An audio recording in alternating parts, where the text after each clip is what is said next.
make this quick. Yeah, look like I've been upgraded. Whoa, shit. It's a double Sweetie pants. He was a total upgrade, Mother. Who did you get younger? Hot buttered popcorn, that's a thing. Get the gift of family when you upgrade to Wii U for $299.99. Game ready to eat for everyone.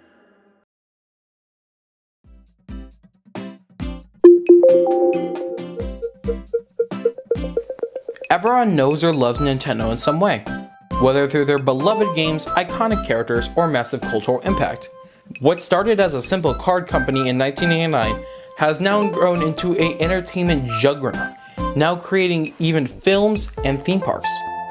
Yet even the gods are bound to slip, and as we go into the next generation of Nintendo, it's always important to look back on the failures. Enter the Wii U, Nintendo's worst performing home console today. But how did this happen? Well, I think we need to rewind a little bit further before we discuss that. With the release of the Famicom or Nintendo Entertainment System, they saved gaming as a whole from the infamous crash of 1983, creating cultural impact after cultural impact with its games.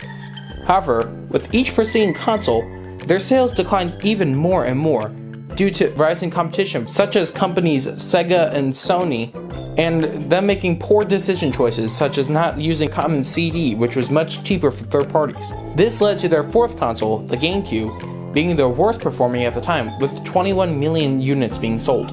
But how did they come back from this? The Nintendo Wii.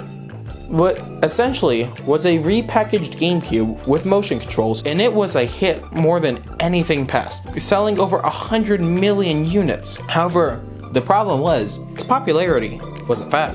The Wii gained a lot of traction due to its scarcity in games such as Wii Sports and Mario Kart Wii. However, after that, people didn't really care. They either moved on to either mobile gaming or Xbox 360. So fans were eagerly waiting the next console to see how things would change.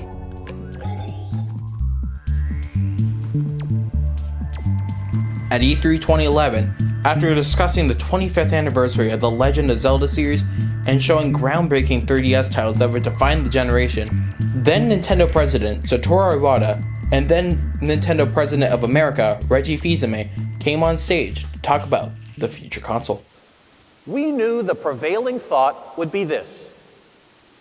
Yes, the game will probably still be right for all of us, but could it also be a perfect fit just for you?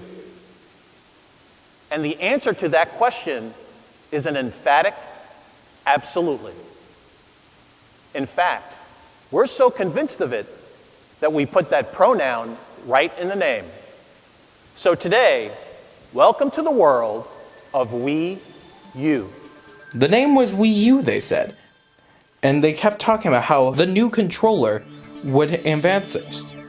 This left most people unsure and confused, as people thought it was potentially just an add-on to the Wii.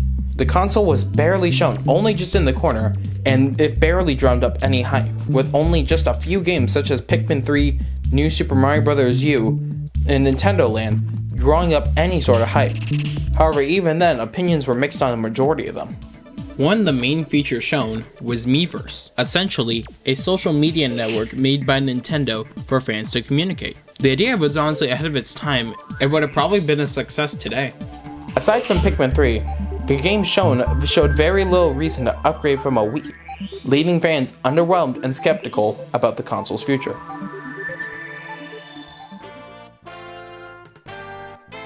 On November 18th, 2012, the Wii U debuted with two models, an 8GB white one and a 32GB deluxe version that came with a pack-in title and many accessories. Over 20 games released at the console's launch, more than the average console's release. However, none of the games really stuck out to people who didn't already own a console. Sales started off decent, however they plummeted as winter approached. There was very little to look forward to. The majority of third parties that still supported the Wii U dropped, with Ubisoft delaying their once exclusive Rayman Legends to make it a multiplat. Nintendo, however,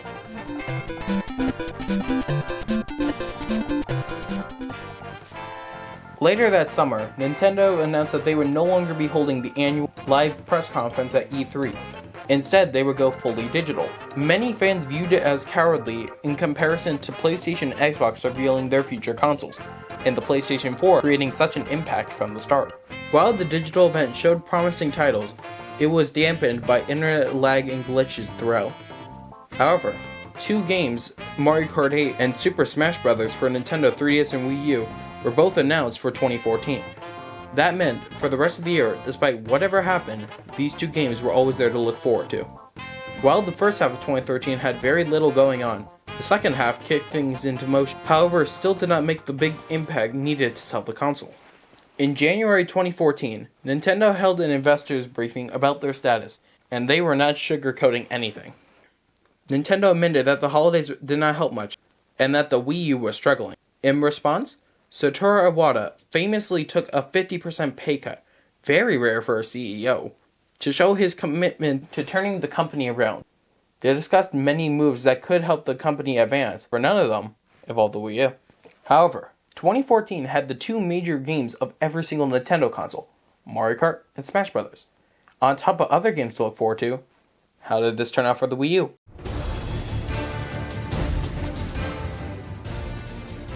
2014 was the closest the Wii U ever got to a success, with great games across the board such as Donkey Kong Country Tropical Freeze, Bayonetta 2, Hyrule Warriors, and of course, Mario Kart 8 and Super Smash Bros. While the latter 2 had their issues, they were big enough of a hit for the Wii U to satisfy fans. Some even called them the best in their series of the time. That E3, while the other companies have now moved to digital and were struggling in it, Nintendo figured out all the issues and made for one incredible direct. They had the studio behind Robot Chicken to animate segments throughout the whole direct. But this instead.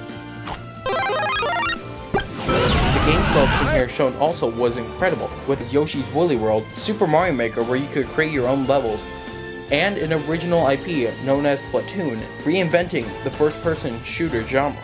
It then ended with a brand new Star Fox being shown, being one of the most requested series for Nintendo to bring back. And then the new Legend of Zelda was shown to be an open-world, gorgeous masterpiece, unlike anything the series has seen before. Those last 2 games were both slated to release 2015, and that could not come any sooner. "